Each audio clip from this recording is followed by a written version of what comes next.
اپنی آخری شکل اختیار کر چکی ہوں، گویا فائنل گوڈز اینڈ سروسز جو ہیں وہ اس پیداواری طریقے میں جو ہے وہ استعمال کی جاتی ہیں، اور ہم ان اشیاء و خدمات کو ایز سچ جو ہے وہ جمع نہیں کرتے، بلکہ ہم تمام تر اشیاء و خدمات کی بازاری مالیت معلوم کرتے ہیں۔ کیا وجہ ہے اس کی؟ ہم اشیاء و خدمات کی جو ہے وہ بازاری مالیت کو ہی شمار کیوں کرتے ہیں؟ اس کی وجہ یہ ہے کہ اشیاء و خدمات کی پیمائش کے پیمانے مختلف ہوتے ہیں۔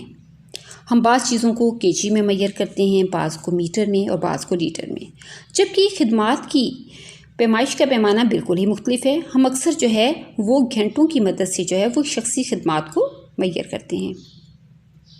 چونکہ اشیاء و خدمات کی جو پیداوار ہے اس کی پیمائش کے پیمانے جو ہیں وہ مختلف ہیں، اس لیے جو ہے ان کو جوں کا توں جمع نہیں کیا جا سکتا۔ چنانچہ ہم ایک ہی جو ہے وہ کامن سٹینڈرڈ آف میئرمنٹ رکھتے ہیں۔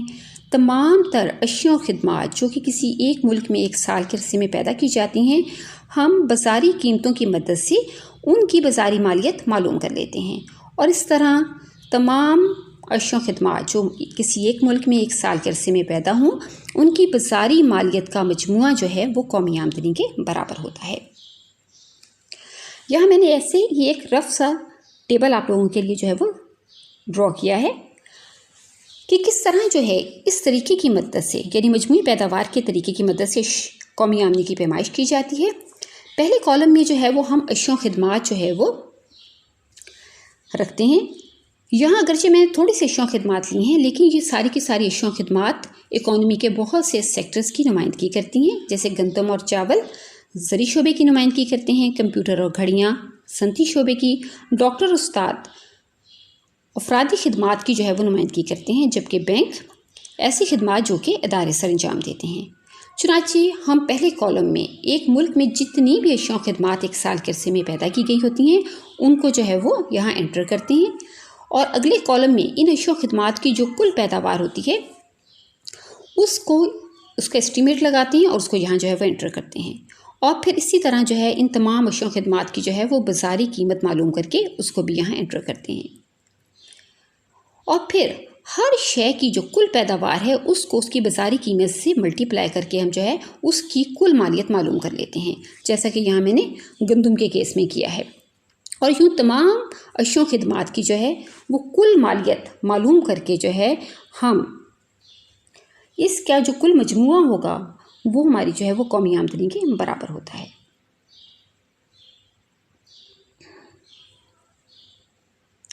البتہ مجموعی پیداواری مالیت کے طریقے کے لیے ہمیں چند احتیاطوں کو جو ہے وہ پیش نظر رکھنا پڑتا ہے۔ سب سے پہلی احتیاط، ہمیں دوہری گنتی سے بچنا ہے۔ دوہری گنتی کا خطرہ کیوں پیدا ہوتا ہے؟ دوہری گنتی کا خطرہ اس لیے پیدا ہوتا ہے کہ جب اشیاء و خدمات پیدا کی جاتی ہیں تو وہ مختلف قسم کے پیداواری مراحل سے گزرتی ہیں۔ چنانچہ اگر ہم ہر پیداواری مرحلے پر کسی شے کو ایز سچ پوری کی پوری اس کی مالیت کو قومی آمدنی میں شمار کر لیں تو در حقیقت میں ہم دوہری گنتی کا شکار ہو رہے ہیں۔ چنانچہ اس سے ہمیں بچنا چاہیے۔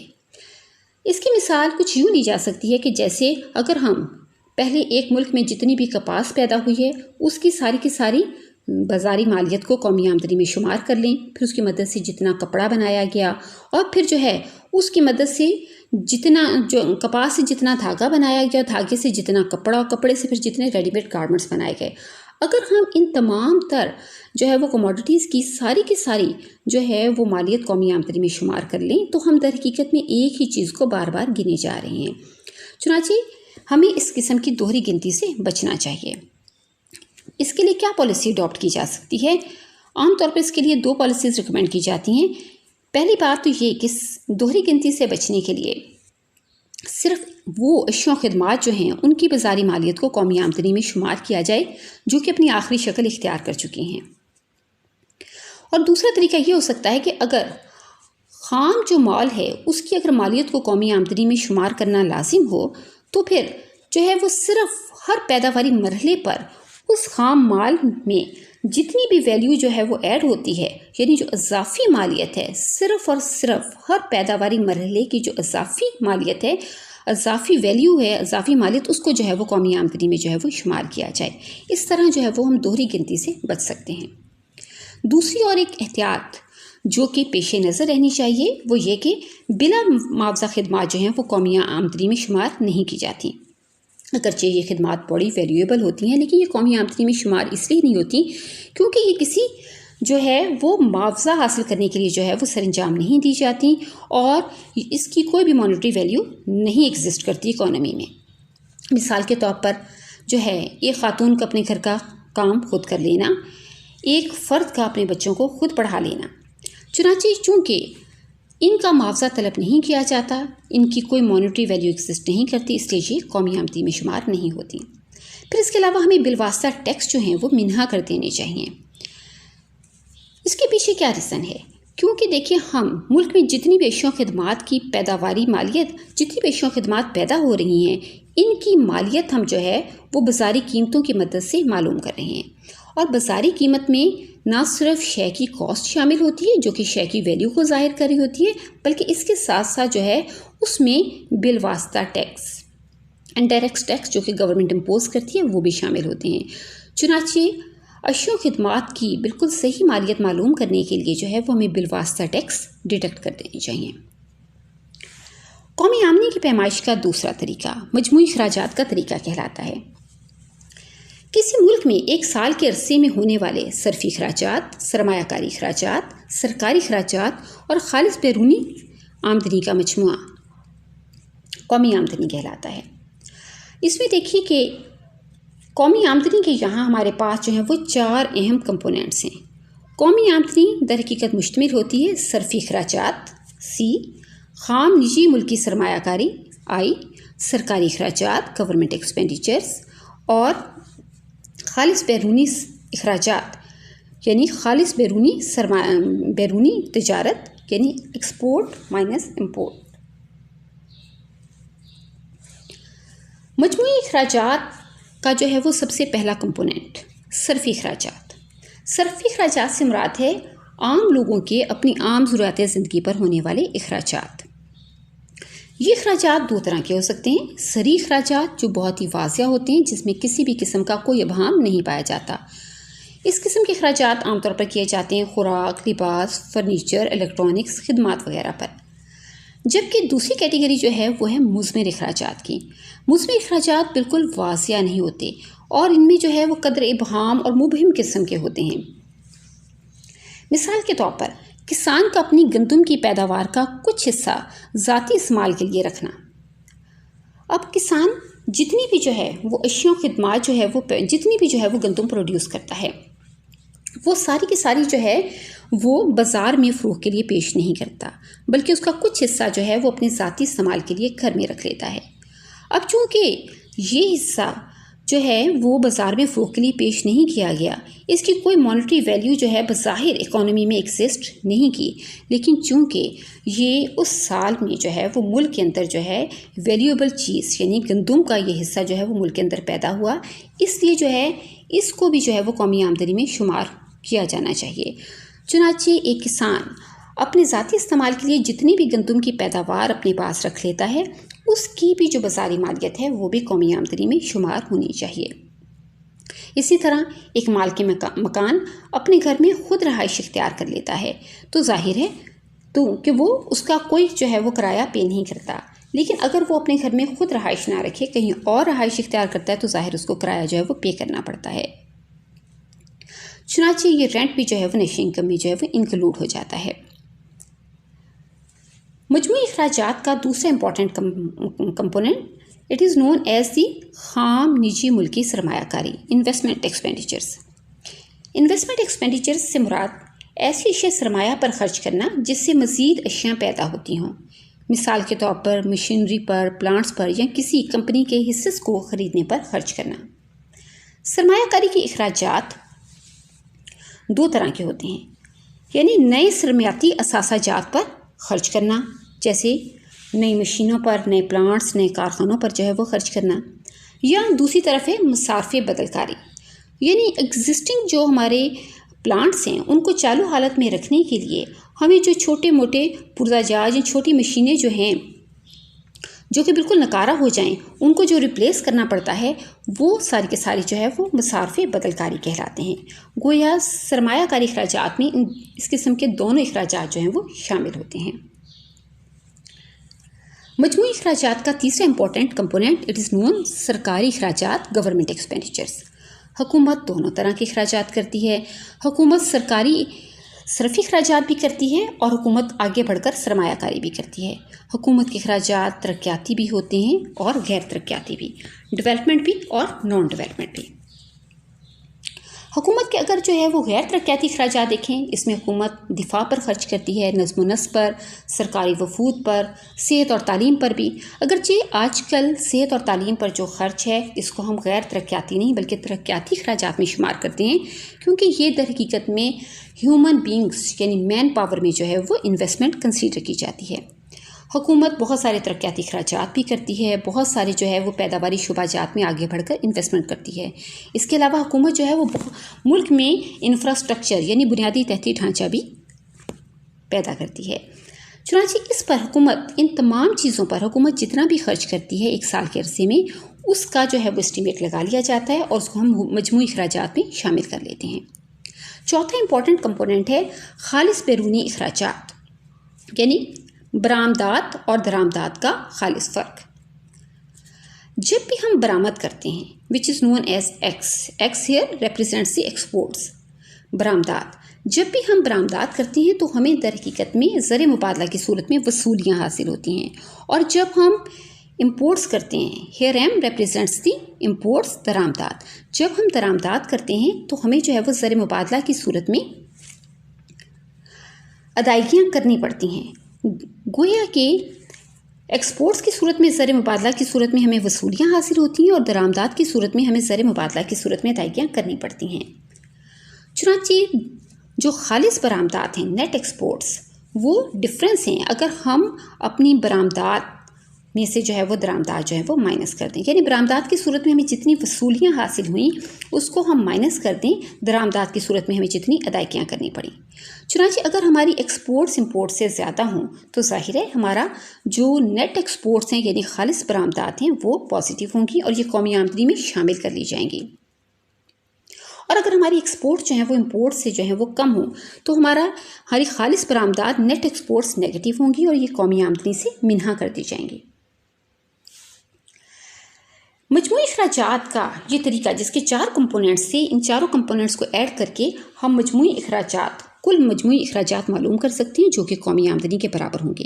لیکن اس سلسلے میں چند احتیاطیں پیش نظر رہنی چاہیے. پہلی احتیاط، صرف ایسے اخراجات جو ہیں وہ مجموعی اخراجات میں شامل کیے جائیں گے جو ایسی اشیاء و خدمات پر کیے جائیں جو کہ اپنی آخری شکل اختیار کر چکی ہیں. اس کے علاوہ استعمال شدہ اشیاء پر ہونے والے اخراجات بھی منہا کر دیے جائیں گے، پرانے شیئرز پر ہونے والے اخراجات بھی منہا کر دیے جائیں گے. تیسرا طریقہ قومی آمدنی کے پیمائش کا مجموعی آمدنیوں کا طریقہ کہلاتا ہے. قومی آمدنی ان تمام معاوضہ جات کا مجموعہ ہے جو عاملین پیدائش اپنی خدمات کے ایک سال کے دوران کماتے ہیں. تمام لوگ عاملین پیدائش کی حیثیت سے کام کرتے ہیں اور معاوضہ وصول کرتے ہیں. عاملین پیدائش یعنی زمین، محنت، سرمایہ اور تنظیم کی حیثیت سے کام کرتے ہیں. زمین کا معاوضہ لگان، محنت کا معاوضہ اجرت، سرمایہ کا معاوضہ سود اور تنظیم کا معاوضہ منافع کہلاتا ہے. لگان کیا ہے؟ لگان در حقیقت میں قدرتی وسائل کو استعمال کرنے کا معاوضہ ہے. اس کے علاوہ رائلٹی کی رقوم وغیرہ بھی اس مد میں شامل کر لی جاتی ہیں. جبکہ اجرت سے مراد یہ ہے کہ انسان کی جسمانی اور ذہنی کاوش کا معاوضہ. انسان جب معاشی جدوجہد کرتا ہے تو یا تو وہ جسمانی محنت کرتا ہے یا ذہنی محنت کرتا ہے. بہرحال دونوں محنت کے نتیجے میں حاصل ہونے والا معاوضہ اجرت میں شمار کیا جاتا ہے، جیسے سیلریز، بونس وغیرہ. اس کے علاوہ ایک تیسرا فیکٹرز آف پروڈکشن جو کہ سرمایہ ہے، جس کا معاوضہ جو ہے وہ سود کی شکل میں سامنے آتا ہے. سود میں ہم ایک سال کے عرصے میں کمایا گیا سارے کا سارا سود، خواہ وہ افراد نے کمایا ہو یا اداروں نے کمایا ہو، ہم اس کو شامل کرتے ہیں. اس کے علاوہ فورن سیکورٹیز پر کمایا گیا سود بھی جو ہے اس میں شامل کیا جاتا ہے. راست منافع، پروفٹ، تمام تر منافع جو کہ ایک سال میں ایک ملک کے اندر جو ہے وہ پیدا ہوتا ہے، کمایا جاتا ہے، وہ قومی آمدنی میں شمار کر لیا جاتا ہے، وہ مجموعی آمدنیوں کا حصہ بنتا ہے، خواہ وہ واحد آجر نے کمایا ہو، یعنی وہ جو ہے وہ تنظیم کی کسی بھی شکل نے کمایا ہو، یعنی خواہ وہ واحد آجر نے کمایا ہو، جوائنٹ اسٹاک کمپنیوں نے کمایا ہو، یا شراکتی جو ہے وہ کاروبار اس کی مدد سے جو ہے وہ کمایا گیا ہو۔ بہرحال تمام تر منافع جو ہے وہ شامل کر لیا جاتا ہے۔ گویا اگر ایک ملک میں ایک سال میں جتنا بھی لگان پیدا ہوتا ہے، اجرت، سود اور منافع، جتنا بھی یہ جو ہے معاوضہ جات جو ہیں وہ کمائے جاتے ہیں، اگر ہم ان چاروں کو ایڈ اپ کر لیں تو ہمیں مجموعی آمدنی حاصل ہوتی ہے۔ یہ مجموعی آمدنی جو ہے وہ کسی ملک کی قومی آمدنی کے برابر ہوتی ہے۔ البتہ اس سلسلے میں بھی جو ہے وہ چند احتیاطوں کو پیش نظر رکھنا پڑے گا۔ پہلی احتیاط، ہمیں بالواسطہ کاروباری ٹیکس جو ہیں وہ اس میں شامل کرنے چاہیے۔ دوسری احتیاط یہ ہے کہ غیر منقسم منافع جات جو ہیں وہ اس میں شامل کر دیے جاتے ہیں۔ غیر منقسم منافع جات انڈسٹریبیوٹیڈ پروفٹس، عام طور پر جب جوائنٹ اسٹاک کمپنیاں یا کوئی شراکتی کاروبار یا کوئی کارپوریشن جتنا بھی منافع حاصل کرتے ہیں وہ سارے کا سارا جو ہے وہ شیئر ہولڈرز میں تقسیم نہیں کیا جاتا، بلکہ منافع کا کچھ حصہ جو ہے وہ غیر منقسم رکھ لیا جاتا ہے، انڈسٹریبیوٹیڈ فارم میں رکھا جاتا ہے، تاکہ اس کی مدد سے جو ہے کاروبار کو ایکسٹینڈ کیا جا سکے، یعنی کاروبار کی ایکسٹینشن کے لیے رکھ لیا جاتا ہے، یا اس لیے رکھ لیا جاتا ہے کہ اگر کاروبار کو کسی بھی قسم کے کرائسس کا سامنا کرنا پڑے تو جوائنٹ جو ہے ان کے پاس کچھ غیر منقسم منافع جو ہے ان کے پاس جو ہے وہ پڑا ہو۔ یہ غیر منقسم منافع جات جو ہیں وہ آمدین پیدائش کی آمدنیوں، اسپیشلی جو ہے وہ تنظیم جو ہے انٹرپرینیور کی آمدنی کا حصہ نہیں بنتے، لیکن چونکہ یہ غیر منقسم منافع بھی جو ہے اس ملک کے اندر جو ہے وہ پیدا ہوتا ہے، اس سال کے عرصے میں پیدا ہوتا ہے، اس قوم کی طرف سے کمایا گیا ہوتا ہے، اس لیے یہ قومی آمدنی میں شمار کر لیا جاتا ہے۔ نیچے انتقالی ادائیگیاں جو ہیں وہ منہا کر دی جاتی ہیں۔ ایسی ادائیگیاں جو کہ عام افراد جو ہیں وہ دوسرے لوگوں کو کرتے ہیں۔ انتقالی ادائیگی سے مراد ایسی ادائیگیاں ہوتی ہیں جنہیں وصول کرنے والا ان کے کسی بھی قسم کی کوئی خدمت سر انجام نہیں دیتا، مثال کے طور پر بھیک، تحفہ۔ چونکہ اس قسم کی ادائیگیاں پہلے ہی ان لوگوں کی آمدنیوں میں شامل ہو چکی ہوتی ہیں جنہوں نے یہ انتقالی ادائیگیاں کی ہوتی ہیں، اس لیے یہ قومی آمدنی میں شمار نہیں کی جاتی۔ اگر یہ شمار کی جائیں گی تو ہمیں ڈبل کاؤنٹنگ، دوہری گنتی کے مسئلے کا سامنا کرنا پڑے گا۔ ان دی سیم وے سرکاری انتقالی ادائیگیاں بھی منہا کر دی جاتی ہیں۔ حکومت بھی بہت ساری انتقالی ادائیگیاں کرتی ہے، جیسے پینشن، بے روزگاری الاؤنس۔ یہ ساری کی ساری بھی جو ادائیگیاں ہیں یہ بھی جو ہیں وہ منہا کر دی جاتی ہیں، کیونکہ یہ پہلے ہی جو ہے حکومت کی آمدنی میں جو ہے وہ شمار ہو چکی ہوتی ہیں۔